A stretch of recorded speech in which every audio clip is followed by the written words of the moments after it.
कचरे से भरी ठेली, फटे कपड़े और झुकी हुई नजरें। लेकिन जैसे ही वह आदमी अदालत के दरवाजे पर पहुंचा, जज से लेकर वकीलों तक, पूरी अदालत अचानक खड़ी हो गई।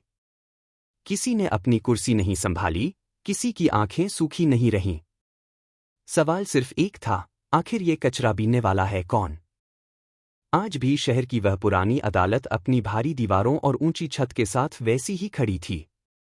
सुबह का वक्त था, कोर्ट रूम नंबर 3 में भीड़ थी। वकीलों की फाइलें खुली थीं, पेशकार नाम पुकार रहा था, और जज साहब अपनी कुर्सी पर बैठने ही वाले थे कि बाहर हलचल हुई। दरवाजे पर खड़ा था एक आदमी, कंधे पर फटी बोरी, हाथ में जंग लगी ठेली, पैरों में घिसी हुई चप्पलें। चेहरे पर उम्र से ज्यादा थकान थी। किसी ने फुसफुसाकर कहा, ये यहां क्यों आया है? किसी ने नाक सिकोड़ ली। पुलिस वाला आगे बढ़ा और रूखे स्वर में बोला, यहां क्या काम है तेरा? वह आदमी थोड़ा घबराया, लेकिन आवाज में अजीब सा सुकून था। मेरा नाम रघुवीर है साहब। मुझे अदालत में बुलाया गया है, पुलिस वाले ने हंसकर कहा। तू और अदालत? आसपास बैठे वकीलों में कुछ हंसी दब गई। पेशकार ने लिस्ट देखी, नाम पढ़ा और अचानक चुप हो गया। उसने दोबारा देखा, फिर तीसरी बार। उसकी आवाज बदल गई। जज साहब। गवाह नंबर 7, रघुवीर प्रसाद। जज साहब ने चश्मा ठीक किया और जैसे ही उनकी नजर उस आदमी पर पड़ी, उनका चेहरा सख्त हो गया। अगले ही पल, वह अपनी कुर्सी से खड़े हो गए। कोर्ट रूम में सन्नाटा छा गया। जज को खड़ा देख सब वकील, पेशकार, यहां तक कि पुलिस वाले भी खड़े हो गए। कुर्सियों की चरमराहट थम गई। किसी को समझ नहीं आया कि हो क्या रहा है। जज साहब की आवाज कांप रही थी, रघुवीर। आप? रघुवीर ने सिर झुका लिया। जी, मैं ही हूं। जज साहब की आंखें नम हो गईं। पूरी अदालत खड़ी रहे, उन्होंने कहा, ये आदमी सिर्फ गवाह नहीं है। ये मेरी जिंदगी का सबसे बड़ा सबूत है। 20 साल पहले की कहानी अदालत की दीवारों से टकराकर लौट आई। वही रघुवीर, जो कभी इस शहर का सबसे ईमानदार कर्मचारी था। नगरपालिका में काम करता था, झाड़ू लगाता, कचरा उठाता। तनख्वाह कम थी, लेकिन आत्मसम्मान बहुत बड़ा। उसकी पत्नी बीमार रहती थी, बेटी छोटी थी। एक रात कूड़ा उठाते वक्त उसे नाले के पास एक बैग मिला। अंदर लाखों रुपए थे। उस दौर में इतने पैसे किसी की किस्मत बदल सकते थे। मुहाया, लेकिन उसने बैग थाने में जमा करा दिया। कुछ दिन बाद पता चला कि वो पैसा एक बड़े घोटाले का हिस्सा था। जिन लोगों के नाम आने थे, उन्होंने रघुवीर को रास्ते से हटाने की ठान ली। एक झूठा केस बना, चोरी का आरोप, गवाही खरीद ली गई। अदालत में कोई उसके साथ खड़ा नहीं हुआ। उसी अदालत में, जहां आज सब खड़े थे, उस दिन रघुवीर अकेला खड़ा था। जज तब कोई और थे। फैसला आया, नौकरी से बर्खास्तगी और जेल। उसकी पत्नी सदमा नहीं झेल पाई, कुछ ही महीनों में चल बसी। बेटी रिश्तेदारों के यहां चली गई। जेल से निकलकर वह आदमी टूटा हुआ था। समाज ने उसे अपराधी माना, किसी ने सच नहीं सुना। आखिर उसने वही काम किया, जो उसे आता था, कचरा बीनना। जज साहब की आंखों के सामने सब घूम रहा था। वह तब एक युवा वकील थे। उन्होंने केस फाइल देखी थी, लेकिन सच बोलने की हिम्मत नहीं कर पाए थे। आज वही वकील जज बन चुके थे, और वही आदमी फिर अदालत में खड़ा था।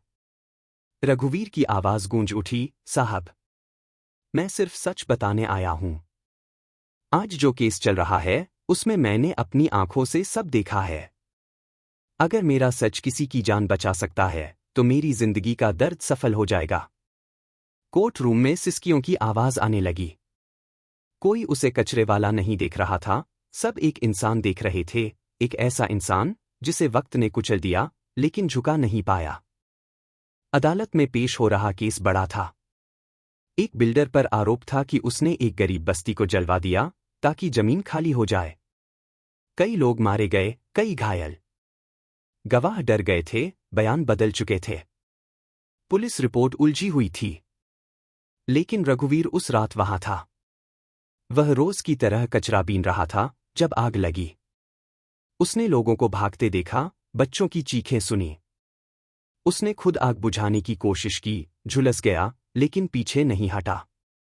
वकील ने उससे पूछा, तुम्हें क्यों भरोसा किया जाए? रघुवीर मुस्कुराया, साहब, मेरे पास खोने को कुछ नहीं है, सच के अलावा। उसकी गवाही शुरू हुई। हर शब्द में दर्द था, हर वाक्य में ईमानदारी। उसने बताया कैसे गुंडों ने आग लगाई, कैसे बिल्डर की गाड़ी वहां से निकली, कैसे पुलिस देर से पहुंची। बचाव पक्ष के वकील ने तंज कसा, तुम्हारे जैसे लोग झूठ बोलने के लिए पैसे ले लेते हैं। रघुवीर की आंखें लाल हो गईं। अगर पैसे लेता तो आज कचरा नहीं बीनता। पूरा कोर्ट रूम सन्न था। जज साहब ने बीच में रोककर पूछा, क्या तुम जानते हो कि झूठी गवाही की सजा क्या होती है? जानता हूं साहब, रघुवीर बोला। जेल। मैंने जेल देखी है। अब डर नहीं लगता। फैसले का दिन आया। अदालत खचाखच भरी थी। मीडिया बाहर खड़ा था। जज साहब ने फैसला पढ़ा, बिल्डर दोषी करार दिया गया। सजा सुनाई गई। अदालत में तालियां नहीं बजीं, लेकिन आंखें भर आईं। इंसाफ हुआ था, देर से सही। जज साहब ने हथौड़ा रखा और बोले, अदालत के पास आज एक और फैसला है। सब चौंक गए। रघुवीर प्रसाद के पुराने केस की दोबारा जांच होगी। राज्य सरकार को आदेश दिया जाता है कि उनकी बर्खास्तगी रद्द की जाए, मुआवजा दिया जाए और सार्वजनिक रूप से माफी मांगी जाए। रघुवीर के पैर कांप गए। वह फूट फूट कर रो पड़ा। साहब, मुझे नौकरी नहीं चाहिए। बस मेरी बेटी को बता दीजिए कि उसका बाप चोर नहीं था। जज साहब अपनी कुर्सी से उतर आए। उन्होंने रघुवीर के कंधे पर हाथ रखा। आज से ये अदालत तुम्हारी गवाह है। बाहर निकलते वक्त वही पुलिसवाला, जिसने पहले डांटा था, आगे आया। उसने सलाम किया। वकीलों ने रास्ता छोड़ा। लोग खड़े थे, इज्जत में नहीं, शर्म में। रघुवीर ने ठेली संभाली, लेकिन अब वह पहले जैसी भारी नहीं लग रही थी। उसमें कचरा था, लेकिन उसके दिल में न्याय था। कुछ हफ्तों बाद शहर के अखबारों में एक खबर छपी, कचरा बीनने वाला बना इंसाफ की आवाज। रघुवीर को मुआवजा मिला, लेकिन उसने आधा पैसा उसी बस्ती के बच्चों की पढ़ाई में दे दिया, जो आग में उजड़ गए थे। उसकी बेटी उससे मिलने आई। बरसों बाद बाप बेटी गले मिले। बेटी ने कहा, बाबा, मुझे आप पर हमेशा भरोसा था। अदालत में अब भी केस चलते हैं, लोग आते जाते हैं। लेकिन कोर्ट रूम नंबर 3 में एक कुर्सी हमेशा खाली रखी जाती है। लोग कहते हैं, वो कुर्सी उस दिन की याद है, जब इंसाफ खुद खड़ा हो गया था। रघुवीर आज भी सुबह कचरा बीनने निकलता है। फर्क सिर्फ इतना है कि लोग उसे नाम से बुलाते हैं। बच्चे सलाम करते हैं। और जब कभी वह अदालत के सामने से गुजरता है, पहरेदार खुद दरवाजा खोल देता है। कभी कभी इंसाफ किताबों से नहीं, कचरे की ठेली से निकलकर आता है, बस उसे पहचानने वाली नजर चाहिए।